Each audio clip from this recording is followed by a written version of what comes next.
Good morning, good afternoon, good evening, wherever you're at. This is DrJason. Hey guys, we are here. This is another episode of Ask Dr. Jason. What episode is this, guys? Episode 3. Woo! 3 in the house. We're rolling. Come on in. I'm going to do a couple quick shout outs. Von Amir. We got peeps coming in on Insta. We got peeps coming in on Periscope. We're on Facebook, and we're putting this up on YouTube. So, first of all, thank you for being here. I really appreciate you. I'm here in my office. I'm rocking the merch. Who's your chiro? We want to bring health and true health from above down, inside out to you. We can answer your questions on health, on healing, on alignment. So, Bridget, do we have some questions today? We do. Come on. And real quick, if you're on Twitter, I'm at Dr. Worrell. Tweet me out your questions right now. I got Twitter open.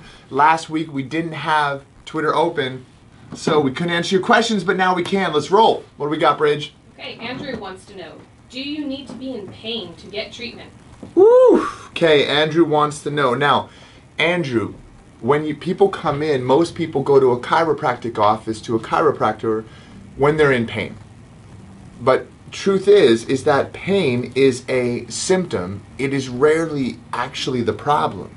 You see, if you go to a stove, let's say this were a stove right here, and I were to touch it, I would instantly go like that. I would pull my finger away because it's so hot.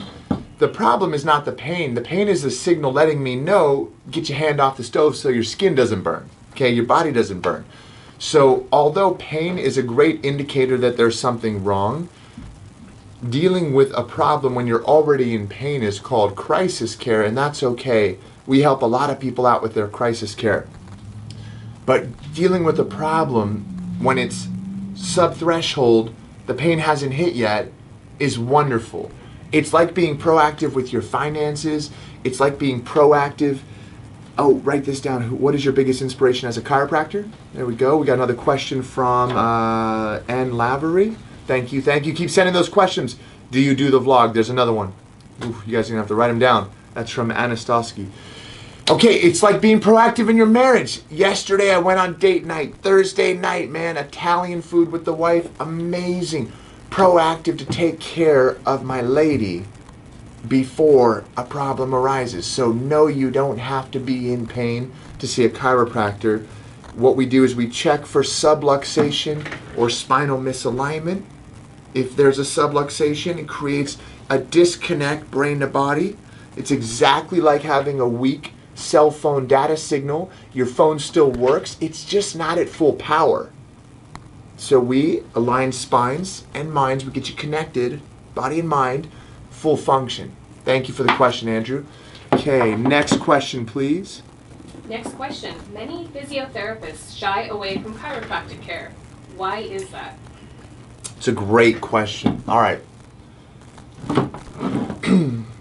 Physiotherapy is awesome. We need great PTs. We need great physiotherapists. We need great medical doctors. Physiotherapy deals with the rehabilitation of muscles, of joints, and typically it's passive in the sense where they're moving you through different positions or exercises, and it's active where they have you do things. Most people mistakenly think chiropractic is about the bones because, you know, here I am with the spine with a bunch of bones. Somebody said, "You are the best, I love you." Thank you. Here we are with the bones. We're pushing on the bones. We're taking x-rays of the bones. But the truth is, chiropractic is really not about the bones. Bone doctors are orthopedists.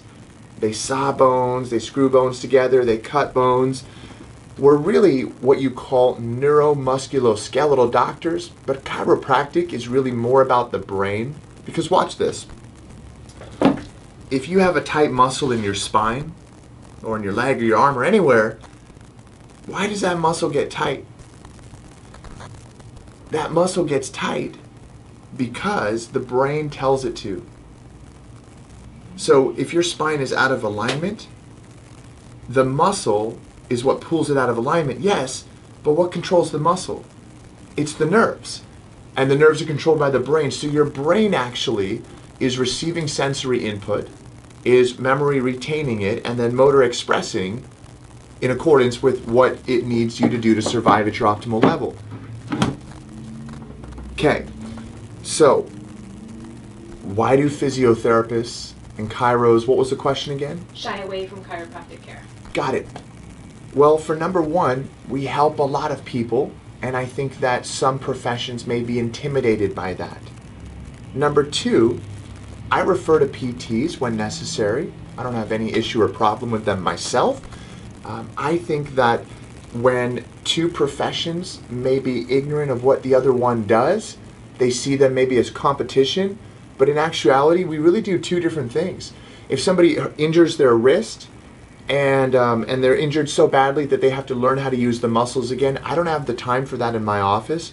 We're blessed to serve a large amount of people, and so we align spines. We do a little bit of rehab, but if there's a level of extensive rehab that I can't handle, I'm going to refer to a PT or a physiotherapist. Somebody that's elder patient, slip and fall, again, may need to learn how to walk. That's not going to happen in my office. We'll align the spine, we'll correct a muscle imbalance, set them free. So it doesn't exist in my office, but I understand that there's probably things that they don't see about our profession and we don't see about theirs. I try to stay as educated as possible. I read and I learn. So thank you for the question. Next question, please.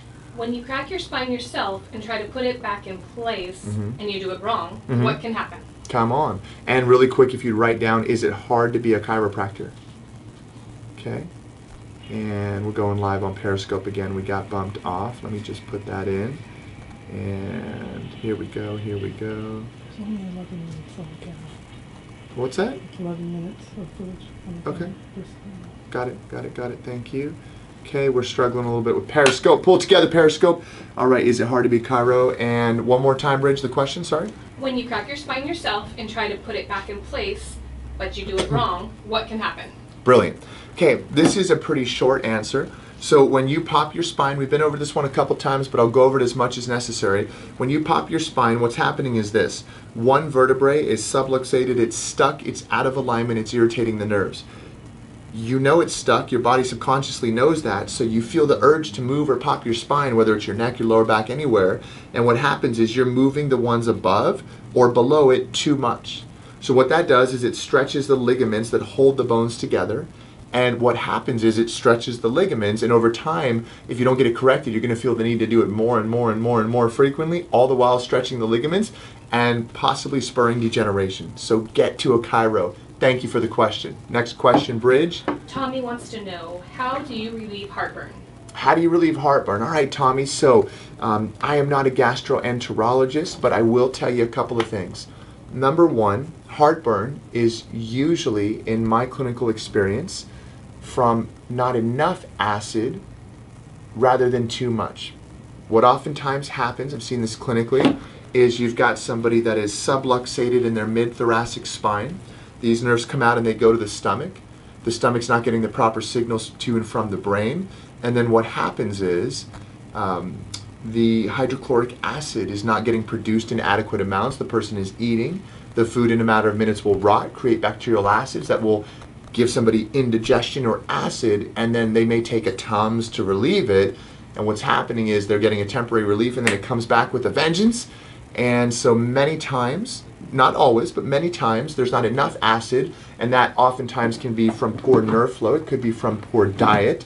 Another reason people have acid reflux, or what was the original phrase he used? Heartburn. Heartburn, thank you, is because they are eating badly. They're eating a lot of fried foods, a lot of fatty foods, a lot of junk, and their body's just not digesting it properly because it's crap, and so they're getting what's called heartburn, which may be a regurgitation of acid into the esophagus. No bueno. Simple thing is this. Get checked by a chiro to see if you've got subluxation in the area of your upper back that goes to the stomach. The nerves go to the stomach. Number two, clean up your diet big time. Great question. Thank you. Go ahead, Bridge. Okay, I have a herniated L5 and S1. Should I see a chiro? Okay, we got a herniated L5 and S1. Well, a lot of times people ask me, what's this big red thing on this model? That is an example of a herniation. There's actually a handful of different types, herniations, protrusions, bulges, etc. But should you see a chiro? Yes. Here's why. The disc here, shown here, this is your L5, S1 vertebrae. it gets its nutrients not from blood vessels, but from the pumping action of movement. When the spine is subluxated and stuck, the vertebrae can't pump and move, and what happens is that disc can start to degenerate and die and weaken, and it can herniate, the what's called the nucleus inside can herniate, and the number one treatment for a disc problem is actually motion, and that's what chiropractic does. With a specific scientific adjustment, we put motion back into the spine. Hey, Azadi's on the line here, come on. Hey, by the way, quick shout out to our Insta peeps. We're fluctuating up and down with views, but I appreciate the peeps there. Izadi's on the line. My leg gets numb and hard to exercise. It happened overnight. Write that down, please. Thank you. All right, appreciate the hearts and the love, guys. Quick reminder is we're going on YouTube. This gets uploaded to YouTube afterwards. Is there a difference between slip disc and herniated disc? Come on. All right. We've got questions. I love that you share this. Thank you, Divinity. Appreciate that, man. Rock and roll. All right, Hollywood. Somebody said Hollywood. I mean, Hollywood's right down the street. Come on. Next question, please. Let's go. Okay, next question says, my girlfriend cracks her own neck by turning it sideways. Boom. Should she be doing this? Why or why not? Excellent question. No, she should not be doing this, but I understand. There was a time when I was subluxated regularly, and I would constantly crack my back because it felt good. And because I was in pain, and not always in pain, I was not comfortable. Do you love the Team 10? Yeah, they're great people. So I get it. When your girlfriend's popping her neck, cracking her neck, I get it. It's not fun. It's a really bad habit that's actually hard to break. Should she be doing it? No. What happens again is when the spine is out of alignment, it's subluxated, the spine is stuck, you can't move it by popping it around. What happens is you're moving vertebrae above it or below it, you're moving vertebrae too much, stretching ligaments. When I do it, you're relaxed, you're on the table. I'm highly trained, highly skilled, been adjusting for over 14 years. We adjust, boom, quick impulse. I know the joint lines, I know the plane lines, I've seen the x-rays, I know exactly what to do. Go to a chiro, take your girl to a chiro. Thank you. Next question, and come on. Right, you rock, Danielle, thank you. Go ahead. Next question, Anne wants to know, what is your biggest inspiration? Inspiration in general, or? Wow. Was that the one that was off of this? Okay, biggest inspiration. I think she said as a chiropractor. I don't know if she meant, what do you do when you're having back pain? Go to the chiro, get checked out. Do you think cracking my neck is good for me? No, Frank, it is not. We just covered that 3 times. Okay, my biggest inspiration.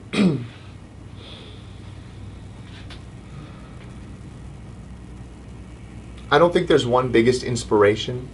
My mother is probably the top inspiration I have. My mother is mentally ill. She's schizophrenic. She lived on the street for over 10 years. She is a true master of persistence.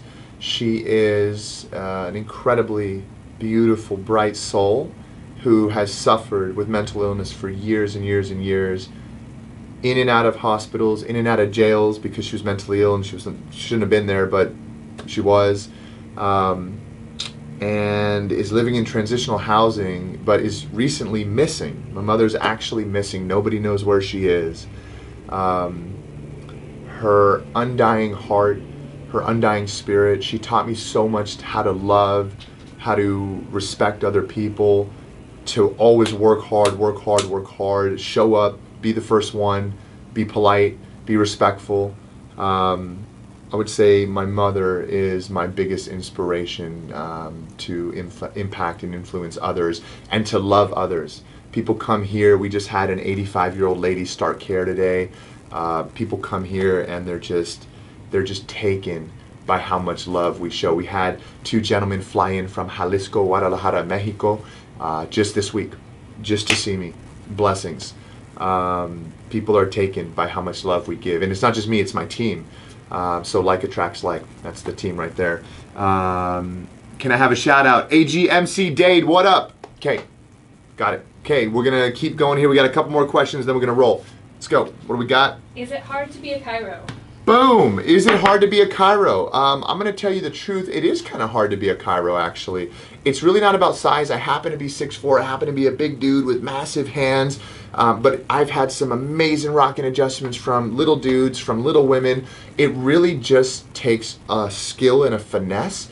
But what's hard about being a chiro is you've got basically, you've got this simple truth, like don't run into the street because you might get hit by a car. Take care of your spine, because if you don't, basically you'll have poor health, poor brain to body communication, poor mobility. Like, why wouldn't you take care of your spine? But yet the world has been taught and trained that if you look good and you feel good, bam, oh yeah, I'm amazing. And really there's no literature anywhere in the world that says if I look good and I feel good, I'm healthy. So the hardest part about being a chiropractor is we spend a good, 80-90% of our time educate, and we're saying the same things over and over again. But chiropractic chose me, I didn't choose chiropractic. Thank you. We need more great chiropractors, by the way. Okay, I don't know who Sophie is, so I can't answer that question. When you bend like Sophie, is it good for your spine? Next question, anything else? It's probably a contortionist or something like that. Sure. Can you explain the difference between a slipped disc and a herniated disc? Cool. Let's see here. A slipped and a herniated disc. A slipped disc is a slang word. It's not a technical term. So in essence, it's the same. The true technical terms would be a protrusion, such as this, a disc bulge, where it's going to push out at the circumference of the outer layers of the disc. Think of like an onion with layers and it pushes against it. That would be a bulge. And then there's a protrusion. And then there's a herniation where the part of the disc actually shoots through the outer layers into the spinal canal. Dangerous. Most of the time you need a surgery for that. It can be very painful and exquisitely painful. So those are the differences in a nutshell. Any other questions, guys? Somebody's asking where we're located. We are located in LA, sunny LA. Not today. In Sherman Oaks. We're in Sherman Oaks, Active Health LA. Would you ever walk again if your spine snapped? You know what? That's a really interesting question. Give me the 30-second heads up, by the way. Anastaski, you got a shout out right there. Okay, got it. We got 30 seconds, guys. Would you ever walk again if your spine snapped? I do have people with fractures in their spine, and of course they walk. It's a very, very long question, and that's about it for that one. Okay, guys, tune in next week. This is Ask Dr. Jason number 3. I appreciate all you guys being here. It's on YouTube, youtube.com/DrJason. Thank you for being here. We love you. Amazing. Who's your chiro? Get one. Get one.